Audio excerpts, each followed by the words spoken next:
Break के बाद स्वागत है आप सभी का सी न्यूज भारत में। अरवली जिले के मोडासा विधानसभा क्षेत्र में सरदार वल्लभ भाई पटेल की 150वीं जयंती के मौके पर पैदल मार्च का आयोजन किया गया। ये पदयात्रा मोडासा तालुका के झालोदर से मोडासा टाउन हॉल तक लगभग 10 किलोमीटर की दूरी पर आयोजित हुई। जिला कलेक्टर प्रशस्ति पारीक की अध्यक्षता में हुई इस पदयात्रा में अधिकारियों, पदाधिकारियों, युवाओं और बड़ी संख्या में ग्रामीणों ने उत्साहपूर्वक हिस्सा लिया। पदयात्रा का उद्घाटन गणमान्य लोगों ने हरी झंडी दिखाकर किया। इस अवसर पर सरदार पटेल की मूर्ति पर फूल चढ़ाए गए और उन्हें सूरत की अंगूठी पहनाई गई। पदयात्रा में वंदे मातरम और भारत माता की जय के नारों के साथ लोग आगे बढ़े। रास्ते में अलग अलग कल्चरल प्रोग्राम आयोजित किए गए और सोशल ऑर्गेनाइजेशन ने फूलों की बारिश करके स्वागत किया। इसके अलावा सरदार पटेल की जीवनी और स्वदेशी को बढ़ावा देने वाला नाटक भी प्रस्तुत किया गया।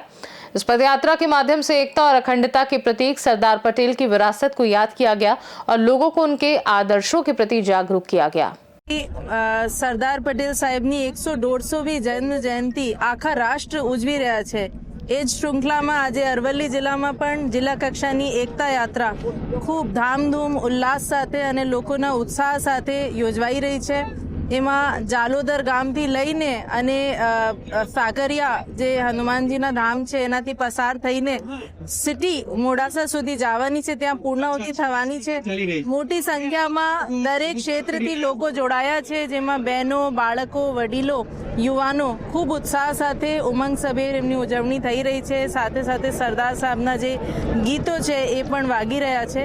એટલે આ યાત્રામાં બધા હજુ એ ચાલુ છે, અમે એમાં મધ્ય વિરામમાં છીએ। લોકો જોડાય એવી મારી અપીલ છે। અને કાલના દિવસે આપણી ભિલોડામાં છે યાત્રા અને પરમ દિવસે 22 તારીખને બાયડ વિધાનસભા ક્ષેત્રમાં રાખવામાં આવી છે। એમાં પણ મોટી સંખ્યામાં લોકો જોડાય અને સરદાર સાહેબનું એક ભારત શ્રેષ્ઠ ભારતનું જે ધ્યેય છે આપણે બધા ચરિતાર્થ કરીએ એવી અભ્યર્થના સાથે હું બાકી બધાને પણ શુભેચ્છાઓ આપીશ। સરદાર સાહેબને 150મી જન્મજયંતિ સમગ્ર દેશ ઉજવી રહ્યો છે। એના ભાગરૂપે આજે અરવલ્લી જિલ્લાના મોડાસા વિધાનસભાની આ સાકરિયાથી નીકળી અને મોડાસા ટાઉન હોલ સુધીની યાત્રા છે। તેમાં અમારા વહીવટી અધિકારીઓ, અમારા પ્રદેશના આગેવાન યજ્ઞેશભાઈ અને બધા જ હોદ્દેદારો અને આમ જનતા ખૂબ ઉત્સાહપૂર્વક આમાં જોડાયા છે, ધામધૂમથી જોડાયા છે।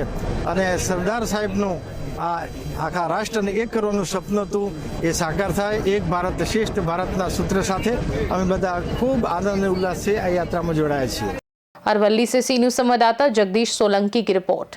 खास रिपोर्ट में फिलहाल के लिए इतना ही। बने रहिए सी न्यूज भारत के साथ। हर खबर आपके साथ, आपके हाथ।